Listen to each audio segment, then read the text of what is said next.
everybody! It's a really rainy, dreary day today. I was actually planning on going on a trip, but the weather is really bad, so I decided to stay home, and I thought while I have a whole bunch of time, I could film a story time. Normally I make content about living in Japan and my day-to-day life, but this video was actually requested. I make a lot of jokes on Twitter about how my sister tried to murder me. It's kind of like an inside joke with my friends because I guess they all know the story, but for a lot of people they don't, and then I guess it's kind of jarring. So I thought I would tell the story here. I tell this story quite lightheartedly, but honestly it's pretty heavy. Like, I'm gonna give a trigger warning for like domestic violence, drug use, just general bad things. So like, if you're not really in the headspace to listen to this kind of story, I would suggest just not watching it. This is a super abridged version because honestly, I could just make a whole channel about this because my family were pretty insane. But let's start at the beginning. I was born kind of like an accident, I guess. My mom was pretty old when she had me, and when I was born, my sister was already like 16 years old and my brother was like 20 or 21, so it was kind of a weird dynamic. Growing up with my sister wasn't too bad. She's always been a little bit weird, a little bit spiteful, a little bit jealous. Like, she would beat me up when my mom wasn't looking and pinch me, take my stuff, push me, stuff like that. But it's more like sister rivalry things. One really weird thing she did is when our other sister was born, when my sister was 5 years old, she didn't like the fact that there was a new baby in the house, and she went into the nursery and she cut all my sister's hair off. And when she was asked why she did it, she just said that she wanted to be the cutest one and she didn't want anyone to pay attention to the baby, and that's why she did it. So like, my sister was born with maybe less empathy than most people, I feel like. So yeah, growing up, my sister mostly lived with one of her boyfriends or out of the house, so I didn't really see her that much. So we didn't have that many problems initially. She always used to fight with my other sister because they were similar in ages, so like, that wasn't a me problem. It only became a me problem when I started university, and about that time my sister moved back in with me and my parents. My sister always had a problem with drugs, but by the time I was in university, it was pretty bad. Like, I think she was on pretty much every kind of drug you can imagine. And so when she moved in with us, like, it was pretty bad. And she didn't have a bedroom, so she used to just sleep on the sofa. My sister has a lot of really good qualities, but she has a lot of bad qualities. And one of them is that she's incredibly manipulative. And she's very good at it. Like, I remember my boyfriend at the time, he was working in a call center, and one of his co-workers somehow ended up dating my sister. I'm not sure how. So they were dating for a while, and this was an incredibly normal, straight-laced guy that worked in an office. He didn't really drink much, blah blah blah. And then I guess we just stopped hearing about him. And then 6 months later, my brother was walking down the street and we saw the same guy, homeless, begging in the street. I'm not sure what happened with him dating my sister, but it ended up with him losing his house, losing his job, and just ended up being on the street. And this would be my sister's relationship with most of her friends and boyfriends. They would end up on drugs, and then they would end up ruining their lives, and then my sister would just get bored of them and just ghost them. The real trouble started when she started dating this guy called Gareth. Oh, he was such a nubbin. He was like 6'6", I guess, like a huge giant man. But he was like an 8-year-old boy trapped inside. He was so immature. He was just he just had giant mood swings. He would pout all the time. He was just a giant baby. I hated him. And yeah, he also moved in with us because he was also homeless, and then they would just fight constantly. And the problem I had was I was in university and I was working at a cafe, so I was pretty much busy every single day of the week. I had to wake up early and I had to go to sleep early. But they would argue from usually about 1 a.m. to 5 or 6 a.m. and these arguments are explosive. I'm talking about they would physically assault each other, they would throw stuff at each other, they would pull knives on each other, they would call the police on each other. Sometime her boyfriend used to turn all the gas hobs in the house and he's like, I'm gonna kill everyone because you don't love me and stuff like that. So it was a very dangerous, awful situation for everyone living inside the house. And they would like leave the front door open, and we lived in like not the safest areas. It was just constant stress. And during the whole time I was at university, I didn't really sleep. Like I would sleep like 1-2 hours a night maybe, go to university and work, come home, take a nap. I was running on 0 sleep and I was constantly stressed. And obviously my sister used to just cheat on her boyfriend all the time, and because he was a giant baby, he used to do things to get her attention. Like he used to steal my parents' money, he would steal stuff from the house, he would start a fire, he would just do like really crazy stuff. And he actually had a dog which ended up being our family dog, and it was like a giant pit bull and it kind of looked like a cow, and it was terrifying at first because this is one of the dogs that I guess was bought because he wanted to look really strong and tough, and I guess he bought it for dog fighting. But it turned out the dog didn't like fighting, and the dog, even though it looked really aggressive, it didn't have any kind of aggressive personality. So of course he started to resent the dog, and then he treated it very badly. So in the end my family ended up taking it from him. So we had this problem for years. Whenever he wanted to get my sister's attention, he would come to our house, hide in our back garden, wait for the dog to go outside and go to the toilet, and he used to kidnap it and take the dog somewhere, and then we would have to call the police and try and locate the dog. We did get the dog back every single time, and it ended up being fine. Like the dog ended up having a great life, but it was just such unnecessary stress. Like I cannot stress how incredibly bizarre everyone in the story is. His job, like I don't want to say job, this is not a job, but how he got money was he would hide in the bushes and wait until he spotted a drug deal, burst out at the last moment, steal the drugs and the money and run away. And like this is an incredibly stupid thing to do because obviously anything to do with drug dealing is affiliated with gangs. And one day he tried to do this and someone just stabbed him, and he was in a coma for 6 months.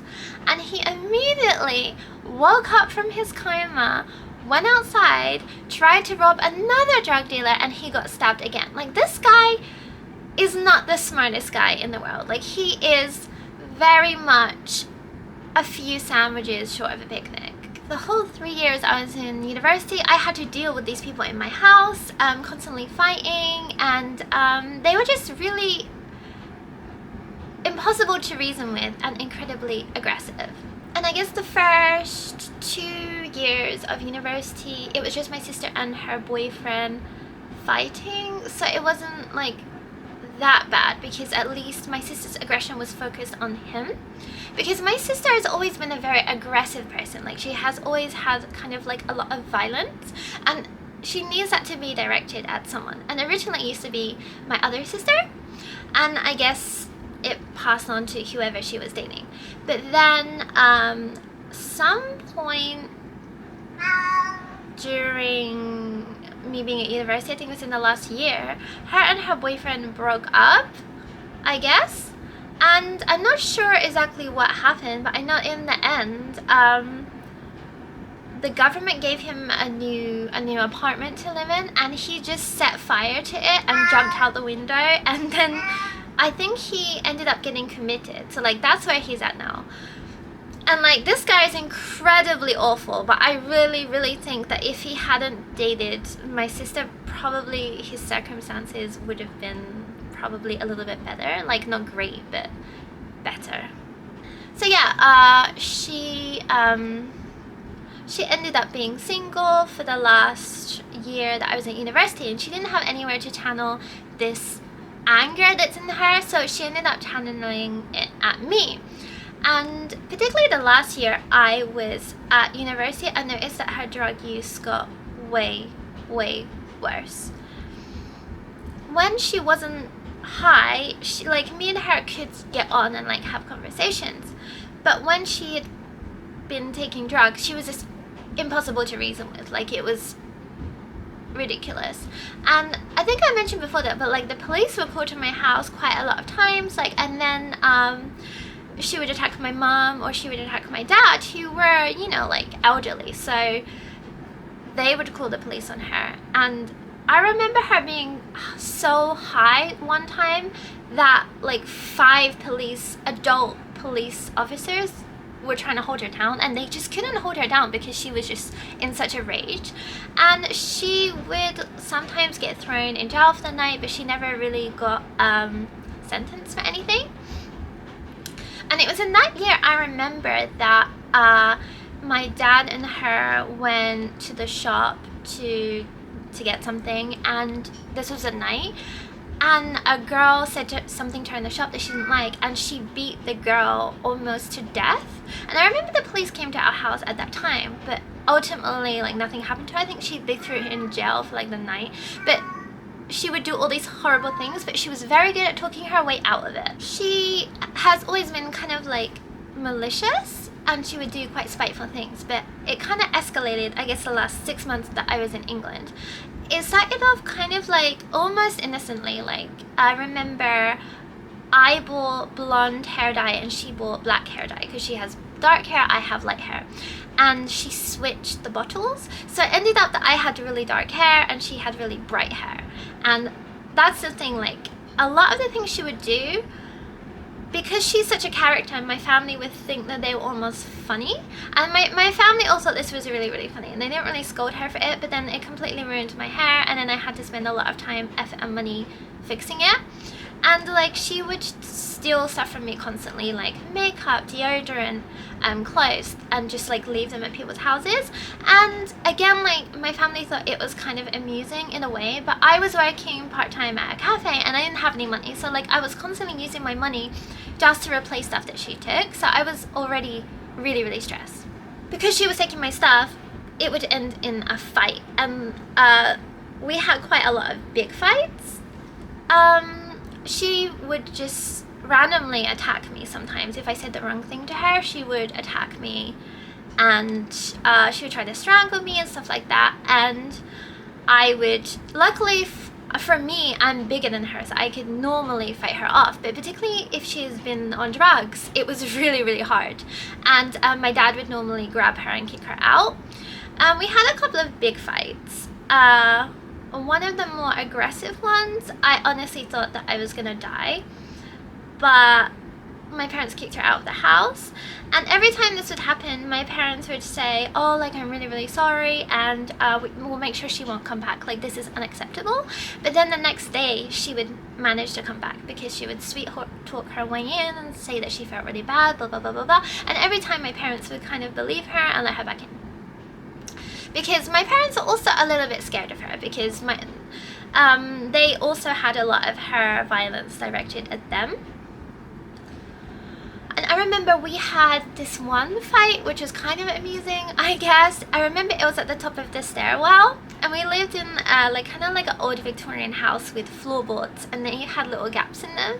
And she punched me, and I dodged out of the way, and I punched her, and she has caps on her teeth, and one of her caps fell out on the floor, and I looked at her and I looked at the tooth, and we looked at each other, and I kicked it so it fell down the floorboard and she wouldn't be able to get it out, and she was so mad.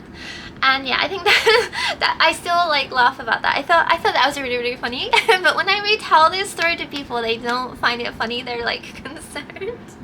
And another thing I did like, kids, I could be kind of spiteful too in some ways. Like, I remember we had such a large garden, and we lived semi in the countryside, I guess. So like, I remember putting my coat on a chair, and I had like some kind of snack in my pocket that I didn't finish. And one of the mice from the garden, because we had like, sometimes we'd have field mice, I guess a mouse came in and climbed in my pocket to eat the snack and died in my pocket. So I had a dead mouse in my pocket. And because the because my coat was on the chair next to the radiator, it got really hot and gross. And I remember going to put my coat on to go to work, putting my hand in my pocket and feeling like goo, like something disgusting and like a jelly almost. And I looked at my fingers and it was covered in blood, and I really freaked out. And I found out that it was just a dead mouse in my pocket, and I was like, okay, this is disgusting, I'm just going to throw my coat away. But then as I was about to trash my coat, my sister came downstairs and she was going to her friend's house, and she said, I'm going out now. And I said, oh, it's a little bit cold, don't you want a jacket? And I gave her my coat, and she put on my coat because she would take my clothes quite a lot, and she left. And I remember she came back and she was like, I don't know what's wrong, but I've had this bad smell and it's been following me all day and I don't know what to do, and my friends don't want to be around me. And I was like, oh, that's terrible, like maybe you have something in your pocket. And she put her hand in the pocket and she pulled her hand out and she just screamed. It was so funny. And I think like I got in trouble for that. We would just fight constantly by the end, and that's when I knew that I had to leave immediately, because it did get more and more sinister. And the last few months particularly were pretty bad. I went to take a sip of a drink that I left on the kitchen table, and it tasted like bleach. And I noticed that the bleach was on the counter, and I guess she put bleach in my drink. And then one night I went to take a bath, and it was just like foaming like crazy. And then I checked under the bathroom cabinet, and I guess like it was open, and there were like a bunch of like bleach and other chemicals. So I guess she put them in my bath when I went looking. So that's when I realized that this was getting very scary. Like I don't blame my parents that much, but they're not the best, and they weren't all there at the time. And I know that they were going through a lot of their own stuff, but whenever I would bring this up to my parents, like she's actually trying to kill me, they would kind of turn it around at me and be like, see, what about me? What about my feelings? Like, I'm stressed too, like, blah, blah, blah. And I tried to, like, explain to them that I am the child and you're the parent, so you're the one with the power, you're the one that can do something, but I can't do something. And it was very much like, in the end, I was almost parenting them. Like, I feel like a lot of my life I was parenting my parents.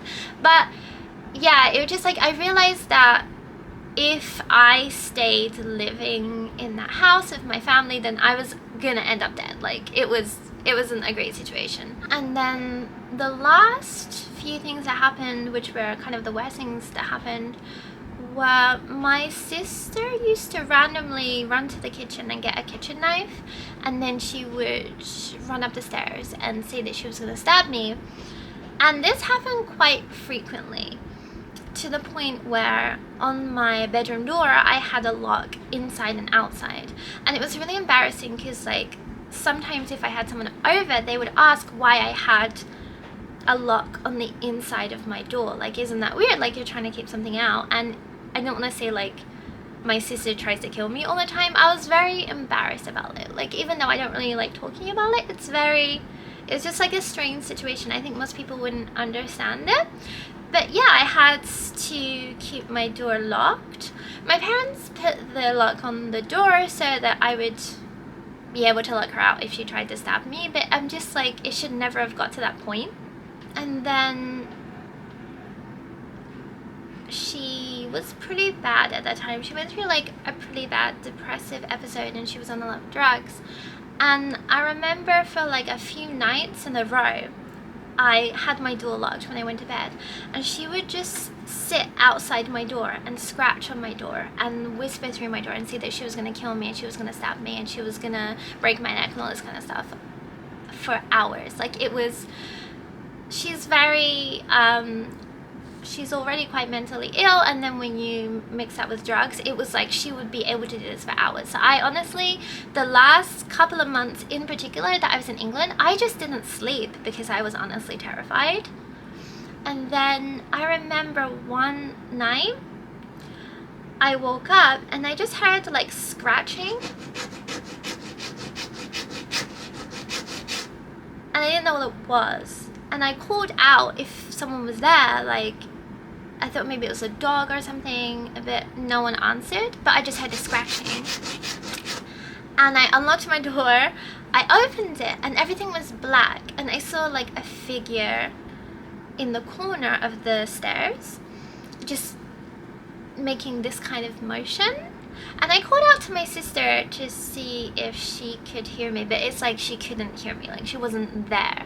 And I turned on the light, and she was scratching her arm, and she scratched so much that all the skin had came off her arm, and it was just like blood, and it just really freaked me out. And I went and woke up my parents, and we tried to like sort her out, get her some water, calm her down and stuff like that, and I think it ended up being okay. But like just stuff like that was just honestly traumatizing. Right before I left, it did culminate into her trying to stab me, and I remember we were downstairs in the kitchen, and I don't remember why. I said something to her she didn't like, and she did try to stab me, and luckily I moved out the way and I managed to catch her arm, and the knife only like sliced my side, and yeah, I didn't get like stabbed, but it did slice me, and I managed to get the knife off her, and I think my dad ended up kicking her out. So yeah, that's when I realized that if I'd spent a little bit more time in England, the next time she stabbed me, probably she would have actually stabbed me. So I needed to leave like immediately. And at that time I was just getting my degree, so it was between moving out somewhere in England or just moving to Japan, and I decided to just, you know, it was always my plan to move to Japan eventually, so I ended up just moving to Japan like within 2 weeks. Like I applied for a job, and within 2 weeks, that's it, I was gone. And I remember when I did move to Japan, I had zero money because I just had the money that I saved from working in the cafe, and like a lot of that money I just had to keep using to replace my stuff. So I moved to Japan with almost zero money, but I remember my relief when I got on the plane, when I finally got to Japan and I got in my new share house. And I remember I slept for like 24 hours. I was so tired. It was like the first time I could sleep without someone outside of my door wanting to kill me. It was incredible. So when people are like, oh, don't you ever miss England? I'm like, not at all, absolutely not. I remember when I first moved to Shinjuku and I had a roommate, and she would cry and get homesick a lot, and it was very bizarre for me because I just don't get that feeling. Like I wish I could, I just don't have it. Like I had such a, particularly that last year I lived in England, I had such an awful time. I just cannot physically feel homesickness. So yeah, that was like 9 years ago. What's my relationship with my sister like now? Well, I ended up just blocking her off everything. We don't have like a bad relationship. Like if I saw her again, we would probably talk civilly. The last time I saw her was at my dad's funeral, and I only saw her really briefly. She arrived really late and she was high, so like we didn't really talk that much, but we also didn't have an argument. I don't have like a whole lot of anger directed at my sister because I think a large portion of it is that she had a lot of untreated mental illness, like clearly. I mean, she got kicked out of school for pulling a knife on someone when she was like 14. Like something has always been wrong, and I feel like no one ever really took the time to find out what was wrong. My mom did her best, but also my mom is an incredibly huge enabler, and same with my dad. I think they just threw money at the problem instead of trying to figure out what was wrong. And a lot of the time I feel like people would just push my sister onto someone else, so she was their problem. And a lot of the time when my sister would get aggressive because she wanted money for drugs, people would just give her money for drugs, and that just keeps the cycle going. So like as much as I don't like everything that happened between me and my sister, I know that I can't really fully blame her because a lot of it really wasn't her fault. And like I speak to my other sister and my brother a lot on Facebook and social media, and my sister's still the same, if not worse now. Like she still harasses them all the time for money, she's still like aggressive, and I think also they kind of just blocked her because she's terrifying. So like ultimately it didn't end up well. It's not like a really good situation, but I'm really happy. The only thing that I could do was take myself out of that situation. So yeah, that's my story. Retelling it, I tried to make it a little bit more lighthearted, but it is kind of like a little bit of a depressing story. I wanted to tell this story mostly because I'm kind of embarrassed about things that happened before in England and like that kind of thing, and I don't like talking about it. But also when I was growing up, and I sometimes also like was a victim of domestic violence, I only ever heard stories of like bad things that were happening, but occasionally I would hear stories where people got out of the situation and they ended up happy, and that would always give me hope. And I want this to be one of these stories. Like I managed to get myself out of that situation, and I managed to make a life for myself that I really like, and I ultimately managed to be really happy. And like I still have a lot of trauma from that time. Like honestly, like I have like sleep paralysis, I have anxiety, I have a lot of things I didn't realize. I know I have a lot of things that I need to work on, but also I just feel incredibly lucky. Like the only thing that I want is like a nice peaceful life, and that's pretty much what I have now, so I can't really complain. I just hope that if there's anyone watching this in a similar situation, God, I hope not, but there always is light at the end of the tunnel, and like a lot of the things that happen to you aren't your fault. Like a lot of the time I felt like a lot of the things happening to me were my fault, but as I got older now, as I thought about it more and managed to take myself out of that situation and look back on it, I realized that like a lot of the people in this situation, like I don't think anyone was necessarily bad. They were just a product of just a bad situation. And the only thing that we can do is focus on ourselves, focus on our own happiness, and focus on our own personal growth, which is, you know, like what I've been doing. So yeah, ultimately, I guess the story had a happy ending. I managed to move to Japan and like live all my crazy weeby fashion dreams, and now I live in a house that I really like, and I have 2 cats that are going absolutely wild right now. So I hope that if you feel like you're in a terrible situation, you know that there is always a light at the end of the tunnel and things can always get better. So yeah, let me know if you have any questions. Sorry this video was kind of rambly because I'm kind of just like going off my memories. So yeah, thank you for watching, and as always, please subscribe.